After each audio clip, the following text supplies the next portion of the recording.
This is Autoline Daily, the show dedicated to enthusiasts of the global automotive industry. Ford reported its third quarter earnings, and we think the company has some explaining to do. More on that in a minute. First, the numbers. Ford sold just over 1 million vehicles worldwide over the last 3 months, down 14% from last year. It raked in more than $35 billion in revenue and posted a net profit of $1.8 billion. And here's why we think the company has some explaining to do. Let's compare it to General Motors. Ford sold 300,000 fewer vehicles than GM, but brought in nearly $9 billion more in revenue, and that's super impressive. But GM posted over $500 million more in net profit, and specifically, Ford posted a net profit margin of 5%, while GM posted one of 9%. So our question is, where did all the money go between the top line and the bottom line at Ford? Just when automakers thought they were doing a good job meeting the side impact standards, the Insurance Institute for Highway Safety is raising the bar.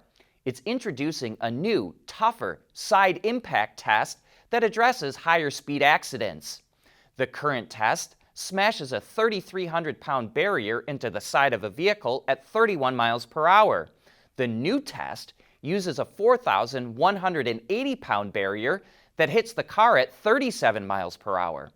The surface of the new barrier also features a different design that mimics how an SUV or pickup collides with another vehicle.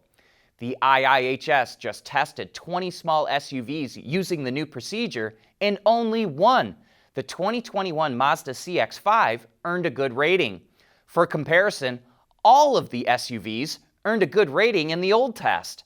9 received acceptable ratings in the new test, 8 earned marginal ratings, and only 2 received poor ratings, the Honda HR-V and Mitsubishi Eclipse Cross. For now, the IIHS will use both tests in the ratings, but starting in 2023, the new test will replace the old one. Drivers of a vehicle that earn a good side rating are 70% less likely to die in a left side impact than a vehicle with a poor rating. Side impacts still account for 23% of occupant deaths in passenger vehicles. Over the last decade, Jeep was one of the wonder stories of the auto industry. Sales grew exponentially as the brand added more models and branched out into new markets. So now, what can it do to maintain that kind of growth? Are electric vehicles the answer?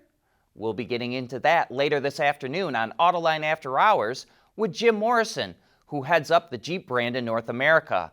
If you've got questions you'd like us to ask him, post them in the comments section, tweet them to us, or send an email to viewermail@autoline.tv.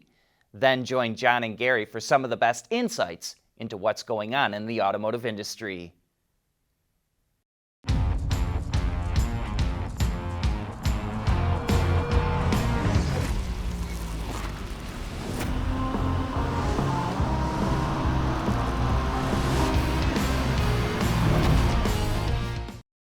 We want to know what drives your testing. OTA, connected car, diagnostics, remote testing. Intrepid Control Systems is here to help you work from anywhere. Intrepid Control Systems, driven by your data. We're learning more information about Rivian's delivery van from an owner's forum that picked up on a document filed with NHTSA. There will be 2 vans at first, the 500 and 700. Which represents the cargo capacity of the vans. A 900 version is also scheduled to be offered at some point.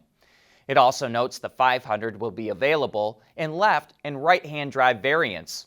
And while it didn't reveal battery size, it shows there will be 2 front-wheel drive vans, one single motor and the other dual, and an all-wheel drive version with 2 single motors. The first examples of the vans are expected to launch in the U.S. before the year is out.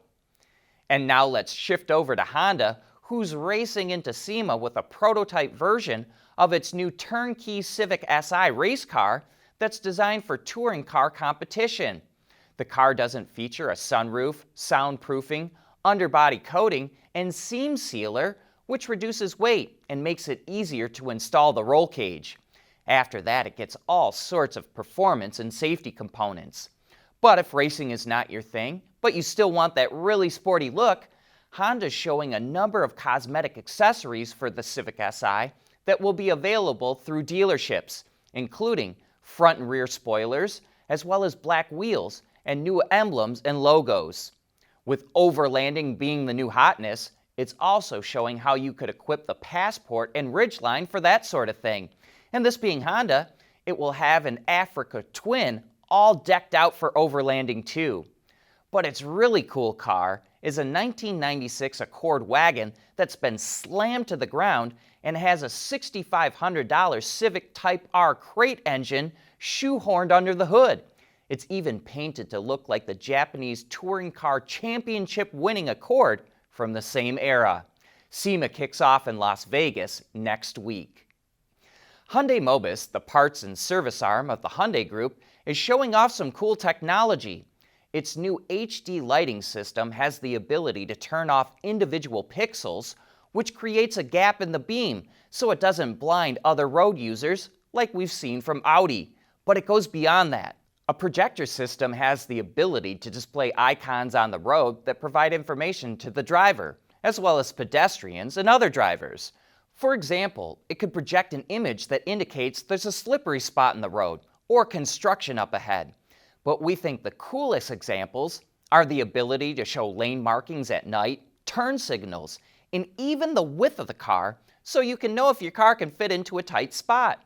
And I'm not sure if any of you noticed, but I also think the vehicle shown in this video is the all-new, all-electric Ioniq 6 sedan that should be making its debut sometime soon.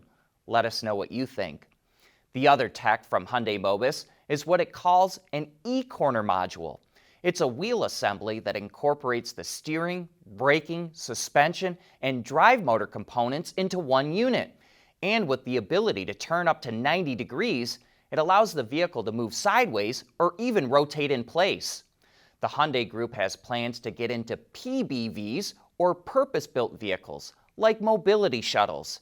And Hyundai Mobis says it plans to build a skateboard module with 4 e-corners by 2023, and by 2025, will incorporate it with AV tech.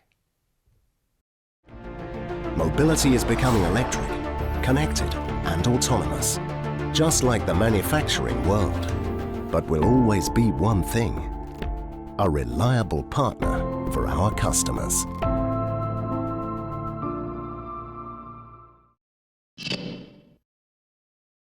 Kia teased the new Sportage for the U.S. the other day, and now here it is. But you already knew what it looked like, because it's the same as the global Sportage that debuted earlier this year. However, there are some important things to note. It's quite a bit larger than the outgoing model. Overall length is 7 inches longer, which results in 28% more cargo room and 3 more inches of legroom for rear seat passengers. And thanks to ground clearance increasing by more than 2 inches, it gave Kia the confidence to offer new, more rugged X-Line and X-Pro trim lines. Both come standard with all-wheel drive, but the ruggedness of the X-Line is all cosmetic. It features unique bumpers, 19-inch wheels, raised roof rack rails, as well as black mirrors, window surrounds, and roof rack. The X-Pro isn't much more capable. It has the same design features, plus a few more, and adds knobby BF Goodrich tires and a multi-terrain drive mode system. Powering the first versions available in the U.S. is a 2.5-liter 4-cylinder engine that's estimated to produce 187 horsepower. It's paired to an 8-speed automatic transmission in either front or all-wheel drive.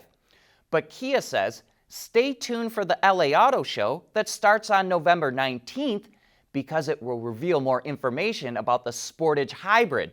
A plug-in hybrid is expected to debut a few months after that. And while we've shown you the interior in the past, we should note that Kia is changing the name of its infotainment system from UVO to Kia Connect, because it says the system does so much more now, including over-the-air updates. The Sportage goes on sale in the U.S. early next year. And if you're looking for a last-minute pumpkin carving idea for Halloween, Volkswagen has got your back. It has a free stencil that you can download to make your pumpkin mimic the face of the all-electric ID.4, but with a little more attitude. And that's it for today. Thanks for watching.